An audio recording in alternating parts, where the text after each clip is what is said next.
Revelation 22 verses 1 to 2. Ipinakita rin sa akin ng anghel ang ilog ng tubig na nagbibigay buhay. Sa magkabilang panig ng ilog ay ang punong kahoy na nagbibigay buhay. Ang ilog, tubig, puno na pawang nagbibigay ng buhay. The tree, the mountain, and the temple. Panginoon, salamat sapagkat kayo ay buhay at kayo ay nagbibigay ng buhay. Sa sandaling ito, pakalinawin niyo ang aming isip, paliwanagan at turuan niyo po kami. Kayo ang mangusap, kayo po ang aming Panginoon, kayo ang aming guro, tagapagtuwid, kayo ang liwanag. Dalangin namin ang lahat ng ito sa ngalan ng iyong anak na si Jesus. Mark 11, 7 to 10, naganap yung ngayon ay lagi nang ipinagdiriwang na tinatawag na Palm Sunday. Nang sinalubong si Jesus ng mga dahon na iwinawagayway at nilalatag sa daan, isang paraan ng pagsalubong sa isang hari. Dinala nila kay Jesus ang batang asno, colt o buriko. Matapos isapin sa likod nito ang kanilang mga balabal, ay sumakay si Jesus sa asno.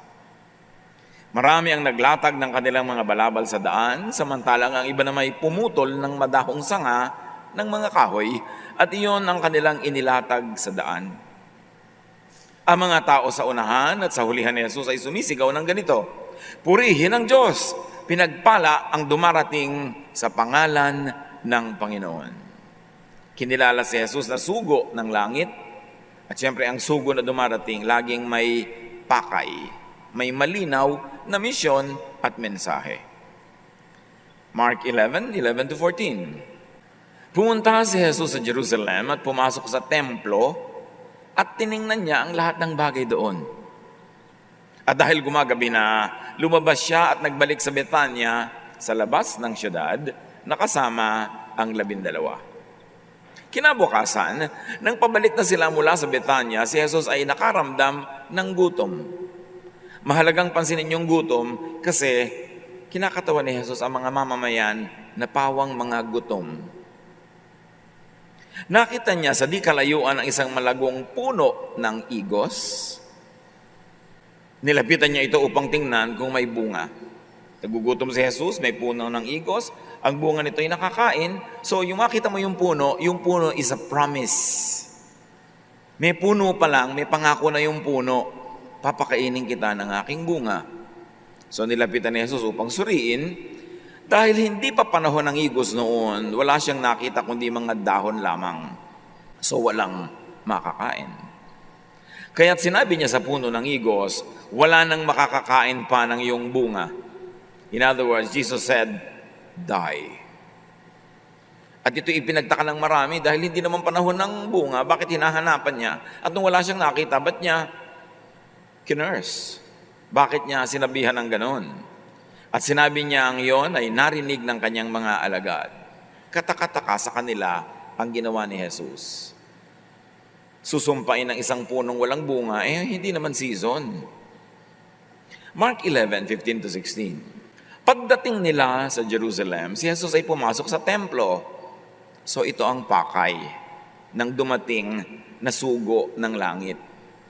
Kahapon, nung malapit ng gumabi, doon siya pumunta, wala ng tao, umalis siya. Ngayon, bumalik siya, at ngayon ay punong-puno ng tao ang templo. So, templo talaga ang pakay ng pagpunta ni Jesus bilang sugo ng langit sa Jerusalem.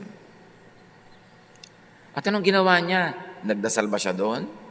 Nag-alay ba siya tulad ng ginagawa ng lahat? No. Shocking ang ginawa niya. Ipinagtabuyan niya ang mga nagbebenta at namimili roon. Ano mga pinagbebentahan? Mga iba-ibang uri ng hayop na papatayin at iaalay doon sa templo at susunugin. At sino yung mga namimili? Yung mga taong nangangailangan ng mga hayop na ang dugo ay ibabayad nila doon sa templo para ang mga kasalanan nila ay pagdasal ng mga pari doon sa loob na patawarin ng Diyos. At yung mga karne ng mga binibili ng mga hayop, pagkain ng mga pare. Ano pa? At ipinagtataob niya mga mesa ng mga namamalit ng salapi at ang mga upuan ng mga nagtitinda ng kalapati. So pag mayaman ka, mga baka, malalaking hayop ang offering mo, pagka ikaw ay purita, kalapati. Depende sa budget mo ang bayad sa iyong kasalanan. Pero lahat bibili. Bakit may mga namamalit ng pera? Kasi yung mga pari sa loob, masiselan, ayaw na nilang tumanggap ng mga coins na galing sa ibang bansa na may mga muka ng mga emperor, ng mga hari ng mga bansang yon kasi ayaw nila ng graven image. So may money changers. Pero maraming dayaan at napakalaking kalakalan ang nagaganap sa money changing na ito. So anong ginawa ni Jesus? Ipinagtabuyan niya ang mga nagbebenta ng mga hayop, pati bumibili. Pinagtataob niya at kinalat niya ang mga benta, yung mga barya, yung mga bagol, kasi ang mga pera naman hindi papel, mga metal. Kinalat niya doon sa buong sahig ng patio at ang mga nagtitinda ng kalapati, pinagtataob niya ang mga upuan, ang mga mesa ng money changers, ipinagtataob niya. Pinagbawalan din niyang tumawid sa patio ng templo ang mga may dalang paninda. So sari-sari mga tinda, pinagbawalan din niya. John 12:15 tells us that Jesus made a whip out of cords and drove all from the temple courts. He scattered the coins the money changers had. So gumawa pa siya ng mga panghampas at pinaghahampas niya ang lahat, pinalabas niya, pati mga hayop.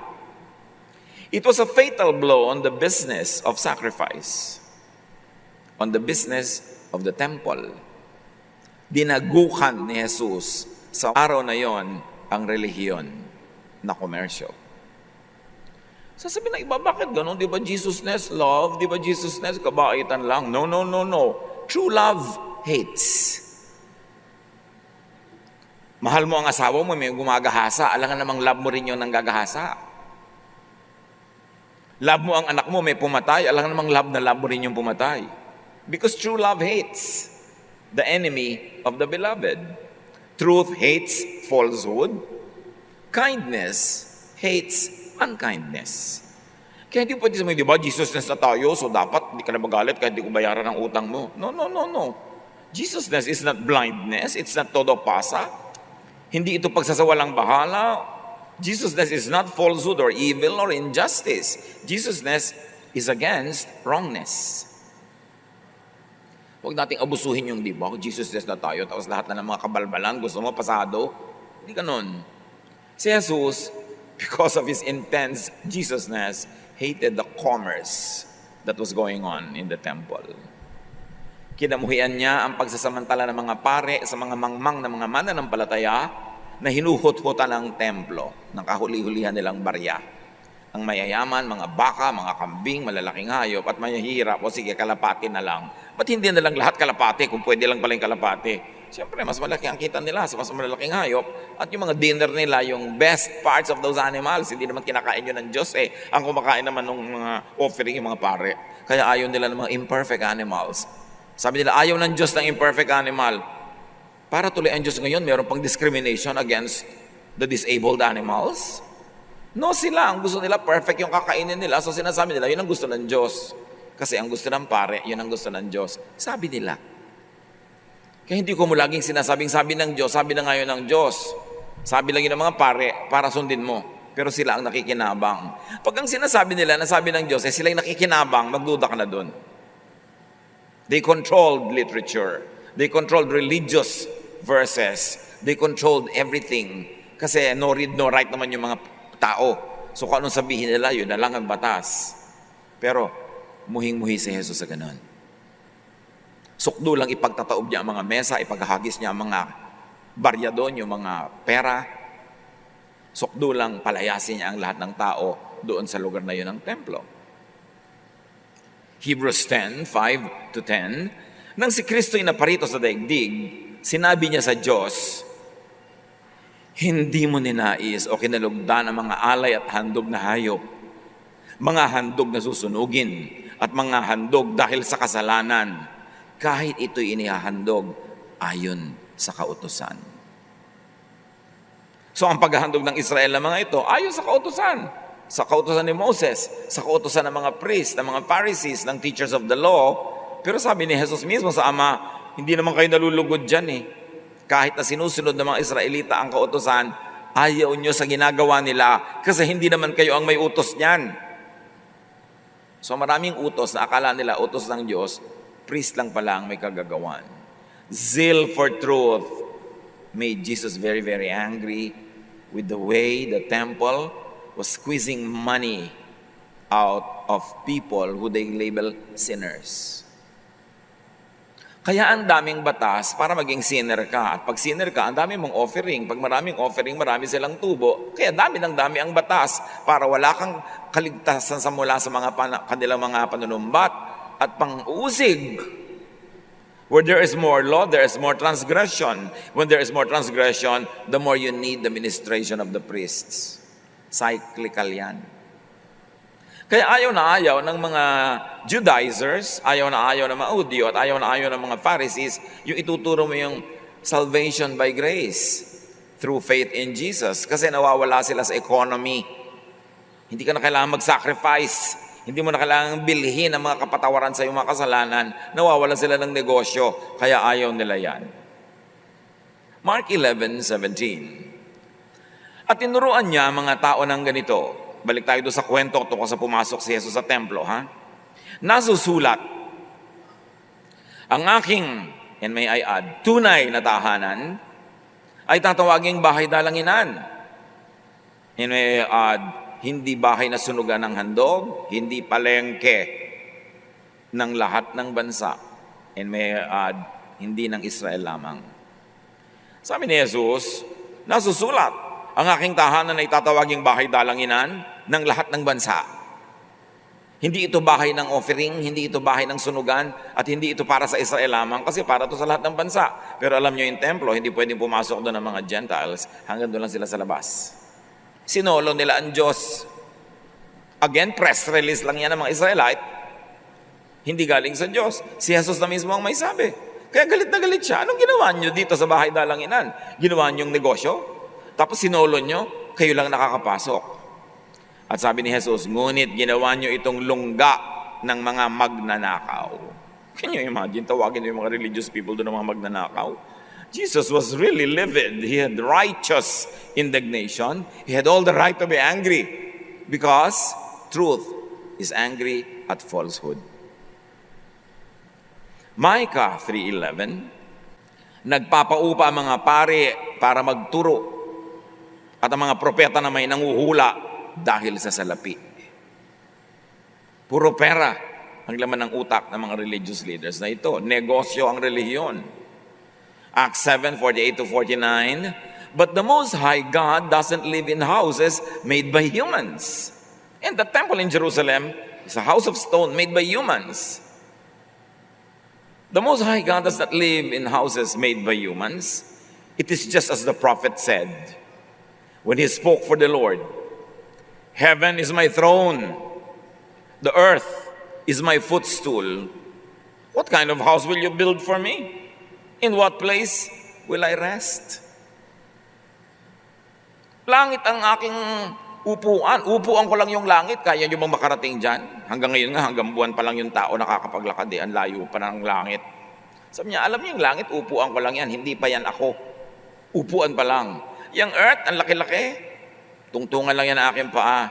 So, sabihin niyo sa akin, sino kayo para gumawa ng bahay para sa akin? Anong bahay ang pwede niyong gawin? Natitirahan ko nga. In what place will I rest? So lahat ng mga nagpapagawa ng church, as sabi, maggagawa tayo ng bahay ng Diyos, inuuto lang nila yung mga magdodonate. Walang bahay ang Diyos. Bahay dalanginan, yes. O sabihin natin, bahay natin. Para habang nag-worship tayo, hindi tayo mabasa ng ulan, hindi tayo mahanginan, hindi tayo maarawan. Pero huwag mo utuin ang mga taong bahay ng Diyos. Walang bahay ang Diyos. Because God fills heaven and earth with His glory. And the glory of God cannot be contained in a certain area. At yung templo dapat para sa lahat ng bansa. Hindi pang kanila lang. Pero sinolo nila. Parang maraming Kristiyano ngayon, maglo-Lord Supper sa atin lang yan sa member. Guess hindi pwede. Yung dapat sa atin lang to. Sinosolo nila ang Diyos. Gusto nila kasi sinosolo para magmukha sila lang ang tama. At pag sila lang ang tama, meron silang right magturo na dapat sa kanila ka lang magmembro. Again, deceptive. Parang asa lahat eh. Acts 1:8, kayo yung magiging mga saksi ko, sabi ni Jesus, sa Jerusalem, sa buong Judea, sa Samaria, hanggang sa dulo ng daigdig. So ibinalik ni Jesus ang Diyos para sa lahat. Kasi for the longest time, ang Diyos ay para sa lahat, pero mula nung nagka-templo sa Israel, sinolo na nila. Kaya yung templo, sa halip na siya ang maging dahilan para ang mga tao ay makalapit sa Diyos, naging dahilan siya para hindi makalapit sa Diyos dahil pang kanila lang. Kaya si Jesus, giniba niya yung concept na yon at ang kanyang utos, ituro niyo ang lahat ng ito, ibahagi sa Jerusalem. Sige, kasali rin yan. Pero hanggang buong Judea, hindi lang sa Jerusalem. Kasi alam niyo, sinolo ng mga pari sa Jerusalem yung franchise. Yung mga ibang pari sa iba-ibang mga lugar, minasama nila. Sila lang yung tama. Tapos hanggang Samaria na ayaw nilang makihalubilo at hanggang sa dulo ng daigdig sa mga Gentiles. Ibang-iba ang ginawa ni Jesus sa pananampalataya. As you ponder Holy Week, as you ponder all the things that happened, dapat lumalim naman yung ating pagkaunawa at hindi na lang doon sa mga nangyaring events. Puro events kasi Pero anong kahulugan ng mga events na yon? Yan ang may importante. Malakay 1:10, sabi ng Diyos dito, I wish someone would lock the doors of my temple so you would stop wasting time building fires on my altar. I am not pleased with you, priests, and I refuse to accept any more of your offerings. Hindi naman ito nila tinuturo. Sabi niya, alam niyo, ang wish ko lang, isara na mga templo-templo na yan. Wala na lang pumunta. Tigilan ninyo ang kasusunog ng mga offering. Hindi ko natatanggapin pa. Sawang-sawa na ako sa inyong pagre-relihiyonan. Ayaw na ng Diyos ng ganung mga offering. Kaya once for all, God sent Jesus to be the offering. The final, acceptable, one-time offering. And the offering of the life of Jesus is good for all lives that lived, are living, and will still be born because Jesus is the Son of God. The value of His offering is greater than the value of all offerings that humans could ever conceive of. Matthew 21:14. Habang si Jesus ay nasa templo, lumapit sa kanyang mga bulag at mga pilay at sila ay kanyang pinagaling. You see, itong mga bulag na ito at mga pilay, araw-araw nando sila sa templo pero walang nangyayaring kagalingan. Pero nung dumating si Jesus, sila ay pinagaling. Ipinakita ang pagiging inutil ng templo. Magaling lang mangolekta ng pera, magaling lang magdrama-drama ng mga offering, pero yung mga bulag-bulag pa rin, yung pilay-pilay pa rin, wala silang nakakain. Para mga taong aten ng relihiyon, pagod na pagod ka, pupunta, linggo-linggo nandun, pero wala namang natututunan. Wala pa rin naiintindihan. Mark 11:18, dahil sa kaganapan sa templo na sobrang madamdamin at madula, narinig ito ng mga punong pari at ng mga tagapagturo ng kautusan. Buhat nooy humanap na sila ng paraan upang patayin si Jesus. Ito ang decisive element why Jesus was killed. Nilalagot niya ang hininga ng negosyo ng templo. Ipinapakita niya ang walang kabuluhan na paghahain ng mga hayop doon at mga offering. Kaya mismo yung mga chief priests and the teachers of the law, sila yung murderous. Nakita niyo ang bunga sa kanila, mga katuroan nila, mga mamamatay tao. Walang pakundangan sa buhay. Wala silang pakialam sa mga makasalanan, ipapabato nila hanggang mamatay. At ngayon si Jesus, na nagtuturo ng kaliwanagan, pinlano na nila agad na patayin. Subalit natatakot sila sa kanya dahil humahanga ang lahat sa kanya mga turo. Alam niyo, pag ang turo niyo matino, turo ni Jesus, turo nagpapalaya, galit sa inyo siyempre ang mga priests, ang mga Pharisees, ang mga Judaizers. Pero ang pinanghilagan nila yung maraming taong nagmamahal kay Jesus at nagmamalasakit dahil nakikita nila kung paano nagiging mabuti sa kanila ang turo ni Jesus. Mark 11:19-21, pagsapit ng gabi, si Jesus at ang kanyang mga alagad ay muling lumabas ng lungsod. Kinaumagahan, pagdaan nila ay nakita nilang natuyo ang puno ng igos hanggang sa mga ugat nito. Natatandaan nyo, nagutom si Jesus, tinignan niya yung fig tree o puno ng igos, madahon pero walang bunga, kahit hindi naman panahon ng bunga, sabi niya, hindi ka na pipitasad kahit kailan, mamamatay ka na. Ano ang connect nito sa dramang naganap sa templo? Malaki. Yung puno na ito ng igos na namatay ay hindi lang isang side story. This is a very important metaphor of what happened and what will happen to the temple. Naalala ni Pedro ang nangyari dito, kaya't kanyang sinabi kay Jesus, Guro, tingnan ninyo, patay na ang puno ng igos na isinumpa nyo. The fig tree, which for now we will take as symbol of the temple, is fruitless. Like the temple is fruitless. Kaya ang ginawa ni Jesus sa fig tree, yun din ang ginawa niya sa templo, nilagutan niya ng hininga. Luke 13:6-7. Sinabi pa sa kanila ni Jesus ang talinghagang ito. Ito na ang mga paliwanag kung bakit ang fig tree ay ang templo at iisa sila. May isang taong may tanim na puno ng igos, ito na naman siya, sa kanyang ubasan. Minsan tinignan niya kung may bunga ang puno, echo of what Jesus did to the tree. Ngunit wala siyang nakita. The same thing. Dahil dito, sinabi niya sa tagapaglaga ng ubasan, 3 taon na akong pumaparito at naghahanap ng bunga sa punong ito. And not coincidentally, 3 taon ang full-time public ministry ni Jesus. Na inoobserbahan niya yung templo, inoobserbahan niya mga priests, ang mga Pharisees. Ganon din ang observation niya. Walang bunga. Ang mga pilay-pilay pa rin, ang mga bulag-bulag pa rin, ang mga gutom-gutom pa rin, ang mga may kasalanan, makasalanan pa rin, walang bunga ang relihiyong ito. Ngunit wala akong makita. Putulin mo na, nakakasikip lang yan. So in other words, ang sabi ni Jesus, tukol sa punong walang bunga, die. You see the same. Parallel na parallel. Kaya alam natin kung anong tinutukoy ni Jesus dun sa pagsumpa niya dun sa puno. Yung templo yun.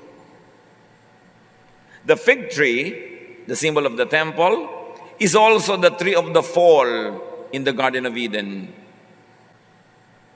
The temple was visible in the center of life, but all it does is condemn you. It does not give life. The tree in the Garden of Eden is in the center of the garden. You cannot miss it. It only takes time bago mo pitasin yun at magkasala ka, and then you are condemned. Yung tree doon sa garden at yung temple, pareho ng role. Very visible, pero walang ginagawa, kundi i-condemn ka lang. Jesus had come to curse, to conquer the tree, which of course is also the temple, that was to Jesus the curse to humanity. Sabi niya, kung walang temple, walang magtuturong bawal-bawal yan. Inimbento lang naman yung mga bawal. So kung hindi bawal-bawal yan, hindi ka makasalanan. Kung hindi ka makasalanan, hindi mo kailangan mag-offering. Kaya ang ginawa ni Jesus, freed us from the law so that there will be no more space for us to be called by the temple sinners. And therefore, we are free from the control of the temple, free from the blackmail of religion, and you are free to rest, to enjoy God's love. And that is the message of Jesus. So Jesus cursed the tree, and in effect, he cursed the temple. Why? Why must you curse the tree? Because negative times negative is positive. When you curse the curse is destroyed. And you are released from the curse. Galatians 3:13, tinubos tayo ni Kristo mula sa sumpa ng kautusan. You see, ang kautusan ay sumpa, hindi blessing. Nang siya ay isinumpa para sa atin. So sumpaan, negative times negative becomes positive. Tayo nakasumpa sa kautusan, sinumpa ni Jesus ang kautusan na sumpa rin, ang bunga positive, tayo ay nakalaya. Sapagkat nasusulat, isinumpa ang bawat binibitay sa punong kahoy. O eto na naman yung punong kahoy. Yung puno ng igos, yung puno sa Garden of Eden, yung punong kahoy na itinawag sa Book of Peter sa krus. Yung puno, yung tree as theme. dapat pansinin. Now, Jesus overcame and replaced the serpent on the tree. Hindi ba? Yung ahas na doon sa puno na naging dahilan ng pagbagsak ng katauhan. Yung puno na yon naging parang cross at si Jesus na ang nandun, binaligtad niya ang purpose, blessing na hindi curse. Forgiveness na from sin, not sin. Nung panahon nila Moses, napakaraming matitigas ang ulo. Yung matitigas ang ulo, biglang ipinatuka ni Moses sa maraming ahas. Aha, matigas ang ulo nyo? Tuklawin sila. Ang daming ahas na naglabasan, pinagtutuklaw sila. Hanggang magmakaawa sila. Promise, mag-change na kami. Huwag mo kami ipaubos sa ahas. Numbers 21, 8-9. At ganito ang sagot sa kanya ni Yahweh nung iniluhog niya ang mga tao kay Yahweh. Gumawa ka ng isang ahas. And read that ahas now at Jesus, ha? Not Satan. Gumawa ka ng isang ahas na tanso. Ilagay mo yun sa dulo ng isang mahabang kahoy. And read the kahoy as krus. Sino mang natuklaw ng ahas, yung ahas sa puno ng Eden, yung ahas sa templo, sino man ang matuklaw nila at tumingin doon, manalig kay Jesus, ay hindi mamamatay. And here's an artist's depiction of that bronze serpent. Gumawa si Moses ng bronze serpent na nasa mahabang kahoy, na hindi naman mahirap imagine na mukhang krus. At sino man na tinutuklaw ng ahas, yung ahas number 1 sa puno ng Eden, yung ahas sa templo, yung sinasabi ng ahas na makasalanan ka, tutuklawin kita, therefore mamamatay ka. Pag tumingin ka doon sa ahas na bronze, hindi ka na mamatay. Kitang-kita yung plano ng Revelation. John 11:25, Jesus said to them, I am the one who raises the dead to life. Everyone who has faith in me will live even if they die. Kahit natuklaw ka ng ahas ng puno ng Eden, natuklaw ka ng katuruan ng mga templo na makasalanan ka, therefore patay ka, pag sa akin ka naniwala, buhay ka. Di ka mamamatay. Kahit pinagtutuklaw ka na ng ahas na yan. Kaya yung ahas na ito ay napakadaling makita na pinalitan ni Jesus doon sa stick. Hindi laging negative ang ahas, ha? Katulad ng hindi laging negative ang lion, kasi si Jesus, Lion of Judah.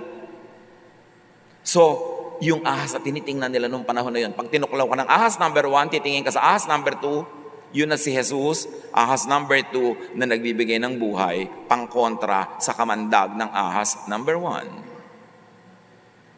Numbers 21:9, ganun nga ang ginawa ni Moses. Kaya lahat ng natuklaw ng ahas number 1, addition ko na lang yung number 1 para madali, ay tumingin sa ahas number 2 na si Jesus, natanso at hindi nga namamatay. Jesus as replacement of the serpent heals and saves. Kaya siya ang logo ng medicine, ahas, sa stick ni Moses na nagpapagaling, na naging Jesus sa cross na nagpapagaling. Jesus had come to reverse the curse of the fruitless tree, the fig tree, which is the temple. And how does he reverse that? In and by his work. Jesus came to replace the cursed tree in the garden. Yung puno sa garden na nakaglambitin yung ahas doon, nagkasala tuloy yung mga tao. Kung wala ba naman yun doon, di wala dapat kasalanan. Doon pa inilagay sa gitna. Hindi mo mamimiss. Jesus came to replace the cursed tree in the garden with and by himself as the tree, the cross. So the fig tree and the temple are one and the same, fruitless. The fig tree died, that temple also died.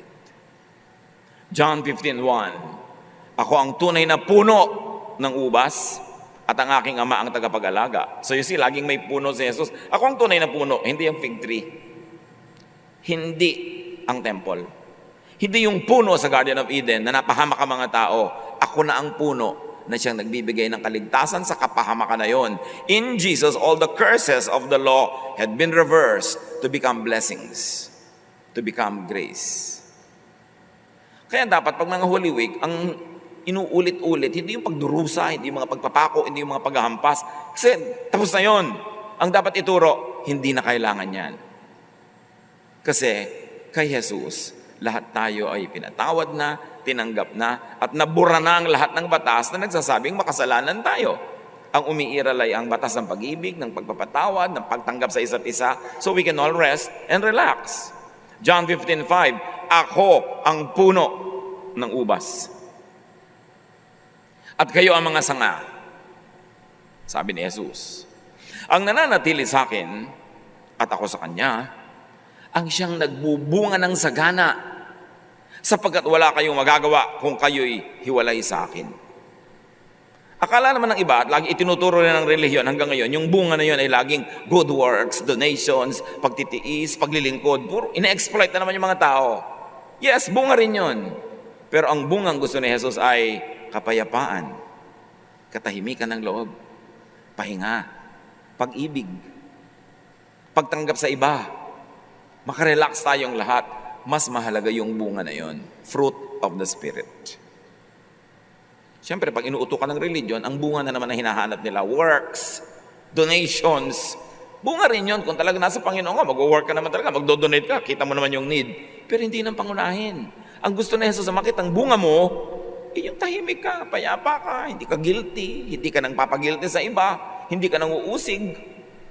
Tahimik ka. Tinatanggap mo ang katotohanan tungkol sa iyong sarili, tinatanggap mo ang iyong sarili, tinatanggap mo ang iba, tulad ng walang patakarang pagtanggap sa iyo ng Diyos dahil sa ginawa para sa iyo ni Jesus. But Jesus had come also to replace the tree of life denied to the humans. Alam niyo naman yung kwento sa halaman ng Eden, nang nagsulat naman yung mga pare. Sino pa ba nagsulat ng lahat ng yan? Magtataka ka, yung puno ng tukso nasa gitna. Hindi mo pwede hindi madaanan araw-araw. Tapos yung tree of life nasa sulok ang layo. At ipinagkait pa sa mga tao na pumitas doon, binantayan pa ng anghel para walang makakapit sa tree of life. Binaligtad lahat ni Jesus yun. Genesis 3:22-24, ang kwento ng mga pare. And the Lord God said, the man must not be allowed to reach out his hand and take also from the tree of life and eat and live forever. Bakit naman aayawin ng Diyos na mabuhay ang mga tao forever? Ayaw ng mga pare. Kailangan patay ka para bilhin mo ang iyong kaligtasan. Magbigay ka ng mga offering, magbayad ka sa mga padasal, and then mabubuhay ka. So the Lord God, sabi ng mga pare, banished him from the Garden of Eden.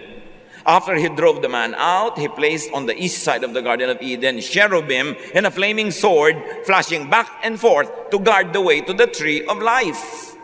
Ito ang kwento ng mga pare, pinagkaitan ng Diyos ang mga tao ng buhay na walang hanggan, pinabantayan sa mga cherubim na may mga espadang nag-aapoy, walang pipitas sa tree of life. Magdusa kayo, mamatay kayo dyan. Sa pagpitas nyo, sa bunga na inilagay naman ng mga nagkwento, sa gitna pa mismo, setting the people up for failure. Necessitating the ministration of the priest, the intercession of religion. Jesus opens that gate to the tree of life that was closed in the garden and for all time veiled in the temple. Sa templo, merong Holy of Holies. Nandun ang sinasabi ng mga paring presence of God.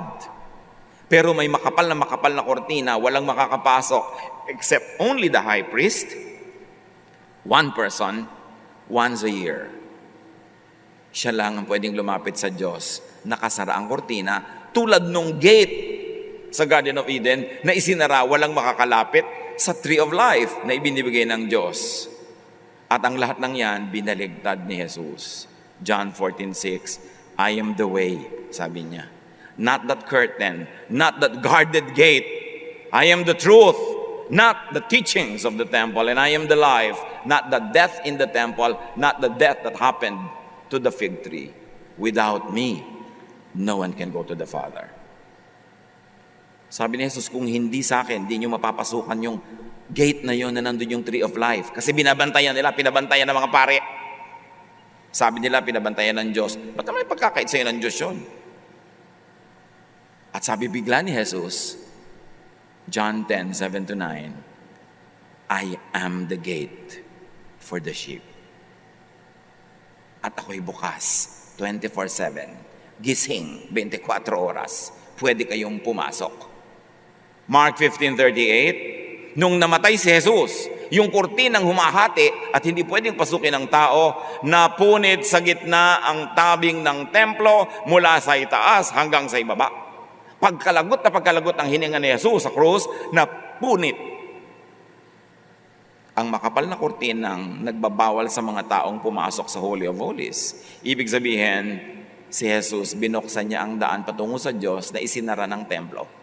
Isinara ng mga pare, isinara ng relihiyon, tapos silang may susi. Magbayad ka, bubuksan nila para sa'yo. Mag-offering ka, ipagdadasal ka nila. But without them, hindi ka makakalapit sa Diyos. Kabalbalan, itinuwid ni Jesus, kaya siya pinatay. Pag hindi pa natin ito naiintindihan, mga kapatid, sayang ang pag-observe ng Holy Week taon-taon. Paulit-ulit lang na ritual, pero wala pa rin nababago sa ating pag-iisip. Di pa natin naiintindihan ang tunay na ginawa ni Jesus at ang tunay na dahilan kung bakit siya ipinapatay. Jesus had come to replace the temple in Jerusalem with and by Himself. Hindi lang pinalitan ni Jesus yung puno, hindi lang niya binuksan yung pinto, yung templo mismo pinalitan niya. John 2:19-21, sumagot si Jesus sa mga paring nagcha-challenge sa kanya. Gibayin niyo ang templong ito, meaning yung batong templo sa Jerusalem, at sa loob ng 3 araw ay muli ko itong itatayo. Sinabi ng mga Hudyo, 46 na taong ginawa ang templong ito, at itatayo mo sa loob lamang ng 3 araw?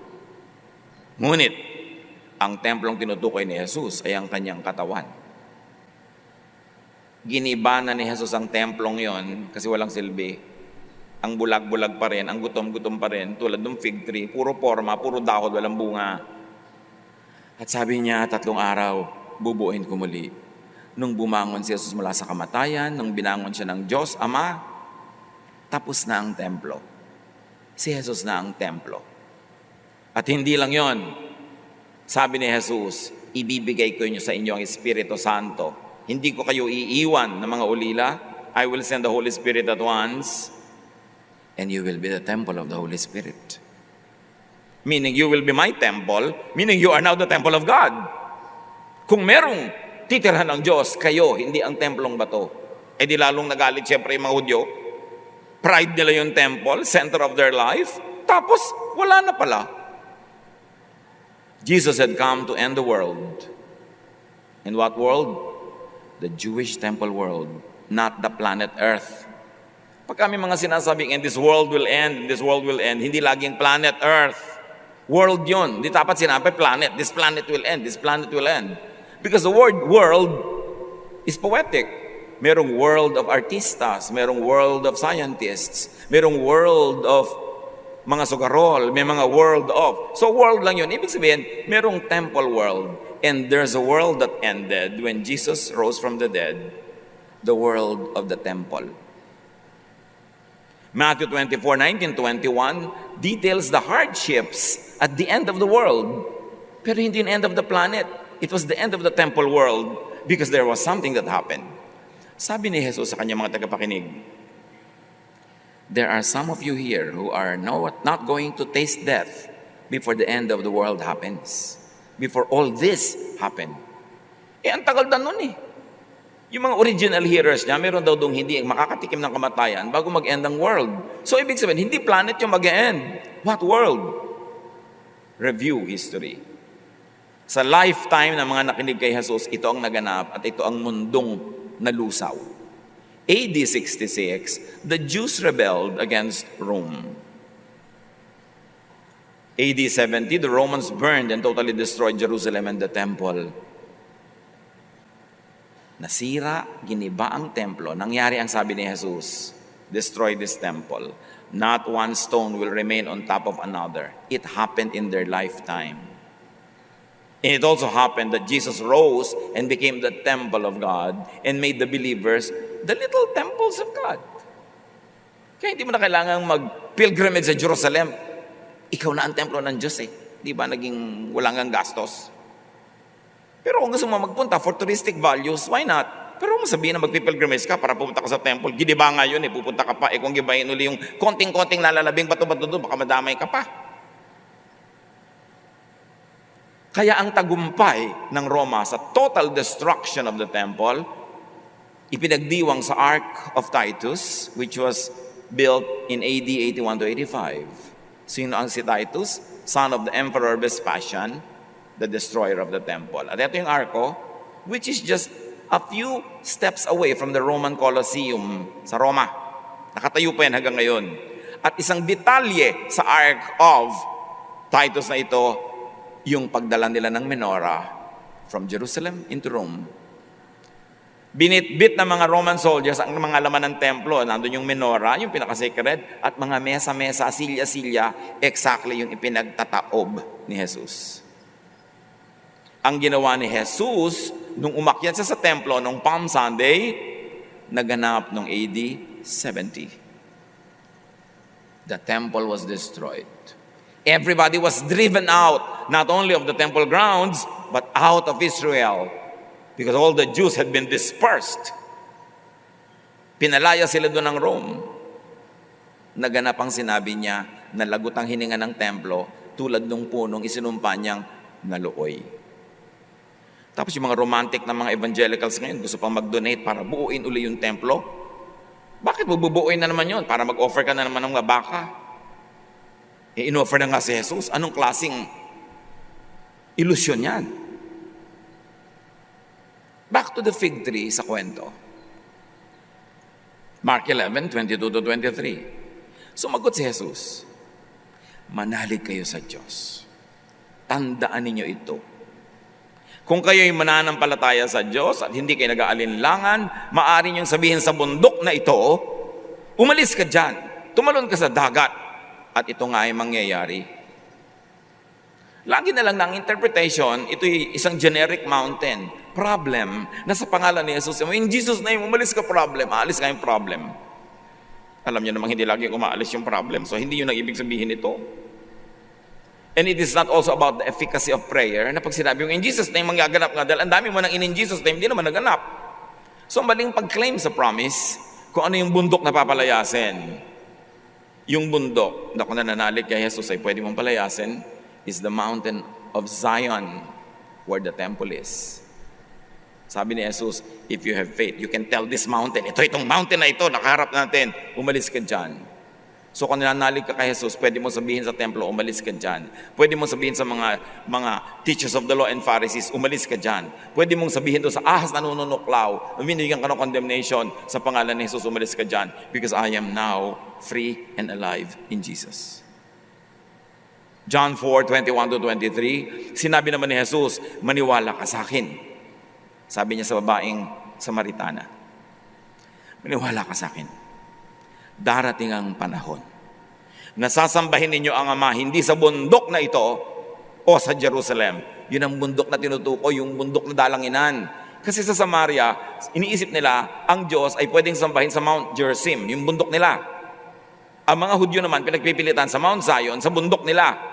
So ito ang sinasabi ni bundok ni Jesus na bundok na kung nananalig ka sa akin, pwede mong paalisin yung bundok na yan. Paalisin mo yung Gerizim, paalisin mo yung Zion, alisin mo yung temple. Sabi ni Jesus kasi, because true believers will worship in spirit and truth.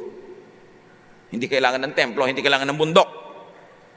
Ang linaw, ang ganda pag pinagdugtong-dugtong natin ang kahulugan. Tapos magpupunta ka pa rin sa bundok-bundok. Kailangan po magpunta sa prayer mountain para kakatagpuin ng Diyos. Hindi mo na kailangan ng bundok eh. Pero kung gusto mo pa rin mamundok, okay lang. Pero hindi dahil nandun lang ang Diyos. Sabihin mo na lang, gusto mo mag-hiking. Subalit, sa pagpapatuloy ni Jesus, dumarating na ang panahon at ngayon na nga, na ang tunay na sumasamba sa Ama ay sasamba sa Kanya sa Espiritu at sa katotohanan. Hindi sa templo, kahit walang templo. Kaya si Jesus pag nagsasabi, when you pray, go into your room. Pray in secret. You don't have to go to the synagogue to pray. But if you like to be with others for fellowship, fine. Pero kahit mag-isa ka, nandun din ang Diyos. Finranchise kasi ng mga bahay dalangin na ng dalangin na kung wala ka doon, wala ang Diyos, therefore kailangan nandun ka. Kasi pag nandun ka, nag-aambag ka eh. So kaaambag mo, nagiging slave ka. Pero kung ikaw nagiging free, lalo kang dapat magaling mag-ambag. Biruin mo, naging free ka. In other words, Sinasabi ni Jesus, kung mananalig ka sa akin, kaya mong paalisin ang bundok, ang templo, ang puno na walang bunga. Sasamba ka hindi sa bundok, hindi sa templo, but in spirit and in truth. Grabe magpalaya. Kasi ang mga Israelita noon, at least once a year, they have to go to the temple. Can you imagine yung expense going there? Ngayon, hindi na. Kasi inilagay na ng templo sa espiritu mo. Kung gusto mo lang pumunta sa ibang lugar kasi mas inspired ka, mas masaya, hindi ka pinagbabawalan. Pero hindi necessary. Within the week that Jesus drove everybody away from the temple, Jesus was killed. And the people destroyed the temple, which was Jesus. So in AD 70, the temple, which was the stone, was destroyed by God through the Roman army. But you know, Jesus died, and after 3 days, Jesus was brought back to life by God. Jesus, the real temple, was raised up, and the fake temple was destroyed. Acts 2:32, ang Jesus na ito ay muling binuhay ng Diyos, at saksi kaming lahat sa pangyayaring iyon. In verse 36, God has made this Jesus, whom you crucified, both Lord and Christ. Sobrang perfect ang life ni Jesus.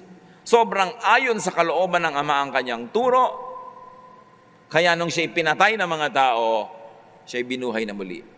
Patunay na lugod ang Diyos sa kanyang katuruan, na kontra sa katuruan ng templo at ng relihiyon. Revelation 22:1-2, isang vision about that perfect condition where the believers will be with God. Ipinakita rin sa akin ng anghel ang ilog ng tubig na nagbibigay buhay. Sa magkabilang panig ng ilog ay ang punong kahoy na nagbibigay buhay, hindi yung fig tree na walang bunga, hindi mo pakinabangan kung gutom ka. John 15:5, ako ang puno ng ubas, at kayo ang mga sanga. Ang mananatili sa akin at ako sa kanya, ang siyang nagbubunga ng sagana. At remember, ang bunga na yun ay hindi lang paglilingkod, hindi lang sakripisyo, bagamat kasali yon. Pero more than that, kung talaga ikay nananatili kay Jesus, payapa ka, tahimik, mapagmahal, maibigin, mapagpatawad, relax ka. Sapagkat wala kayong magagawa kung kayo'y hiwalay sa akin. Ano ang dapat natin pagmuni-munian? Holy Week man o hindi Holy Week, manatili kay Jesus. Mamunga ng Jesusness. The fruit of the Spirit is the fruit of Jesusness. Panginoon, turuan niyo kami na bigyan ng buhay itong mga katuruan na ito sa aming pang-araw-araw na mga galaw at kilos. Maging totoo sa amin ang kahulugan na si Jesus ang templo. Kami ay ginawa ring extension ng templong ito. At ang layo ninyo sa amin ay makalaya sa bundok, sa puno, sa templo, kundi mamuhay na may kapayapaan, katahimikan at pag-ibig.